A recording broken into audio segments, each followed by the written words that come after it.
నారా లోకేష్ పై సింహాద్రి అప్పన్న ఆగ్రహం. Data centre పేరుతో సింహాచలం కొండపై విచ్చలవిడిగా తవ్వకాలు. నాడు ఋషికొండకు గుండు, నేడు అప్పన్న కొండకు గుండు. నరసింహస్వామి కొలువైన క్షేత్రానికి తీవ్ర అపచారమని భక్తుల ఆందోళన. కొండ నుంచి వర్షం నీరు బయటకు వెళ్లే మార్గం బంద్. అప్పన్న కొండపై అపచారం.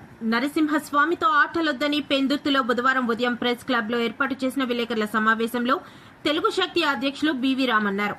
అందమైన విశాఖ నగరంలో కొండలన్నింటినీ ప్రభుత్వం పిండి చేస్తుంది. భారీ యంత్రాలతో పెద్ద పెద్ద కొండలను సైతం తవ్వుతూ నేలమట్టం చేస్తుంది. గత ప్రభుత్వం రిషికొండ నేలమట్టం చేస్తే గగ్గోలు పెట్టిన తెలుగుదేశం పార్టీ నాయకులు ఇప్పుడెందుకు మౌనం వహిస్తున్నారని తెలుగు శక్తి ప్రశ్నిస్తుంది.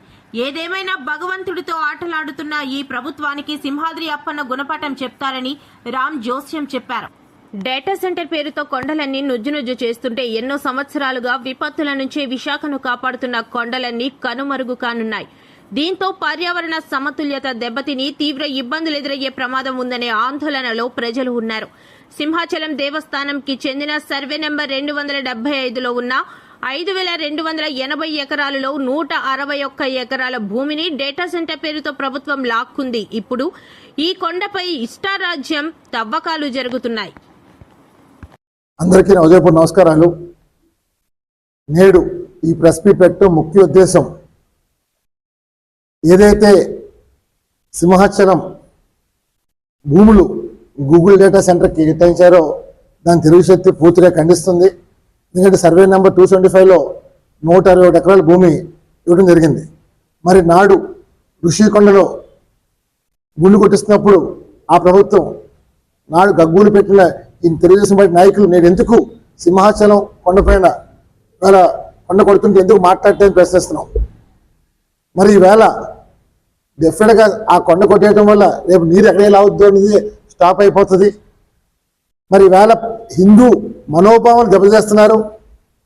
మరి ఒక సింహాచలం లక్ష్మీనరసింహ పుణ్యక్షేత్రాన్ని ఈవేళ వాళ్ళ స్వార్థాలకి వేళ దేవుడు భూములు ఇస్తున్నారంటే నాడు ప్రజలు విశ్వాసంతో దేవుడికి భూములు ఇచ్చారు తప్ప ఈ భూములు రానున్న రోజుల్లో ప్రభుత్వాలు దాడదం చేస్తారని ఇవ్వలేదు. మరి వేళ ప్రభుత్వం గురుగుల డోటాకి కేటాయించిన భూమిని వెనక్కి తీసుకోవాలని చెప్పి డిమాండ్ చేస్తున్నాం. ఈరోజు పర్యావరణాన్ని పూర్తిగా నాశనం చేస్తూ వేళ కొండలు తవ్వేస్తున్నా సరే వీళ్ళు చేస్తున్నారంటే నిజంగా పర్యావరణ శాఖ మంత్రిగా ఉన్న పవన్ కళ్యాణ్ గారు జరుగుతుందో తెలియదు అర్థం కావట్లేదు. ఒకటే కోరుతున్నాం, హిందూ మనోభావాలను గౌరవించాలి. ఏదైతే విశ్వాసం ఉందో ఆ విశ్వాసాన్ని గౌరవించాల్సిన బాధ్యత ప్రతి ఒక్కరిపైన ప్రభుత్వం పైన ఉంది. మరి వేళ చంద్రబాబు నాయుడు గారు, లోకేష్ గారు ఎందుకు ఇలా చర్యలు తీసుకున్న అభివృద్ధి పైన మాకు అర్థం కావట్లేదు. అభివృద్ధికి అర్థం కాదు, అభివృద్ధి చేయండి, కానీ దేవుడి భూములపైకి వెళ్ళకూడదని తెలుగు శక్తి కోరుతుంది.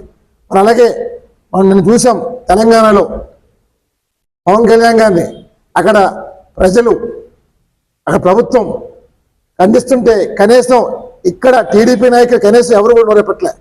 మరి నాడు చంద్రబాబు నాయుడు గారు కష్టాల్లో ఉన్నప్పుడు అరెస్ట్ చేసి జైల్లో పెట్టినప్పుడు నేనున్నానని చెప్పి పవన్ కళ్యాణ్ గారు రావటం జరిగింది, మద్దతు ఇవ్వడం జరిగింది, ఎటువంటి షరతులు లేకుండా. మరి ఈరోజు మరి వీళ్ళు ఏమన్నా అర్థం కావట్లే. ఈవేళ ఆయన నేను చూసాం ప్రెస్ మీట్లో కూడా, నేను ఏమీ కబ్జా చేయలేదు, ఏదైనా కబ్జా చేస్తే చెప్పండి నేను ఇచ్చేస్తానని చెప్పారు. మరి ఈరోజు అంతగా మీ బాబు జాగిరి అని చెప్పి అడుగుతున్నారు. ఒకటే చెప్తున్నాను తెలంగాణ నాయకులకి, మంత్రులకి, ఎస్ ఇది మా బాబు జాగిరి అని అంటున్నాను. ఎందుకంటే తెలంగాణలో హైదరాబాద్ అభివృద్ధి చెందిందంటే మేము వచ్చి అభివృద్ధి చేసాం. నేను ఒకటి అడుగుతున్నాను, హైదరాబాద్ తప్ప ఆదిలాబాద్ కానీ, నిజామాబాద్ కానీ, కరీంనగర్ కానీ, వరంగల్ కానీ ఏమైనా అభివృద్ధి చెందింది అడుగుతున్నాను. ఎందుకు చేయలేపారు? రాష్ట్రం విడిపోయి 2014 రాష్ట్రం విడిపోయింది, 12 సంవత్సరాలు అయింది. ఈ 12 సంవత్సరాలు హైదరాబాద్ తప్ప ఏమైనా అభివృద్ధి చెందింది అడుగుతున్నాను. అంటే మేము అభివృద్ధి చేసింది మీరు పాలిస్తారు తప్ప మీరేం చేసి అడుగుతున్నారు. ఈరోజు అక్కడ హక్కు సర్వహక్కులు మాకు కూడా మేము అమలు చేస్తున్నాం. ఎందుకంటే ఈరోజు అభివృద్ధి వైపు చూడాలి తప్ప మీ బాబు జాగ్రత్త మా బాబు జాగ్రత్త కాదు, ఇది తెలుగు వారి జాగ్రత్త అమలు చేస్తున్నాను తెలంగాణ మంత్రులందరికీ. సో పవన్ కళ్యాణ్ పైన మీరు చేసిన వ్యాఖ్యలకి బేషరతుగా క్షమాపణ చెప్పని డిమాండ్ చేస్తున్నాం. ఈరోజు మీకు సిగ్గు లేకుండా ఇవాళ తిడుతున్నారంటే నిజంగా ఔన్నత్యం ఏమవుతుంది అడుగుతున్నారు. తెలంగాణ కోసం ఆయన వ్యతిరేకం కాదే, ఈరోజు ఆయన వ్యతిరేకంగా మాట్లాడితే మీరు బాధపడాలి. కానీ ఈవేళ ఆ భూమి కబ్జా ఆయన చేయని చెప్పి అంటున్నారు.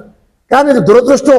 ఆంధ్రప్రదేశ్లో ఇవాళ టీడీపీ రావడానికి, అధికారం రావడానికి పవన్ కళ్యాణ్ పాత్ర ఉంది, లేదు అని మాత్రం నన్ను. ఎందుకంటే నాడు ఈ టీడీపీ నాయకులందరూ భయపడి ఇంట్లో దాక్కునే సమయంలో పవన్ కళ్యాణ్ వస్తే దారిలో అడ్డుకుంటే నడి రోడ్డు పైన అర్ధరాత్రి పడుకున్నారు.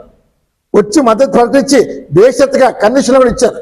మరి అలాంటి వ్యక్తికి వేళ రాష్ట్ర మంత్రి అయిన వంగలపూడి అనిత గారు, హోంమంత్రి గారు, ఆర్థిక మంత్రి పయ్యాల కేశవులు గారు, వ్యవసాయ మంత్రి అచ్చెన్నాయుడు గారు ఎందుకు మాట్లాడితే అడుగుతున్నాను అంటే, ఇవాళ మీ విషయం వచ్చేసరికి ఇలా మాట్లాడుతూ ఉంటాను. నేను ఒకటే చెప్తున్నాను, పవన్ కళ్యాణ్ గారు గతంలో నా పైన జరిగిన దాడప్పుడు కూడా చంద్రబాబు గారు, లోకేష్ స్పందించలేదు. ఈ రోజు కూడా మీ పైన కూడా ఏదైతే అక్కడ చేస్తున్నారో, దాడులు చేస్తున్నారో దీనిపై కూడా స్పందించలేదు. అంటే కేవలం వాడుకొని వదిలేసే టైప్ తప్ప ఈ రోజు పవన్ కళ్యాణ్ తరపున ప్రతి ఒక్కరు స్టాండ్ అవ్వాల్సిన బాధ్యత ఉంది. ఈ రాష్ట్రంలో అధికారం వచ్చిందంటే అది పవన్ కళ్యాణ్ వల్ల వచ్చిన తప్పు కూడా కాదు. మరి ఇవాళ అధికారం వచ్చింది కదా అని విస్మరిస్తే పాతాల్లోకి పోతారు. ఒకటే చెప్తున్నాడు, భగవంతుడితో ఆటలాడమాకండి.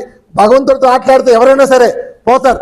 పైగా సింహాచలం లక్ష్మీ నరసింహస్వామి మీరు ఆట ఆడుతున్నారు. దయచేసి ఆ భూములు వెనక్కి తీసుకొని కొడతాను.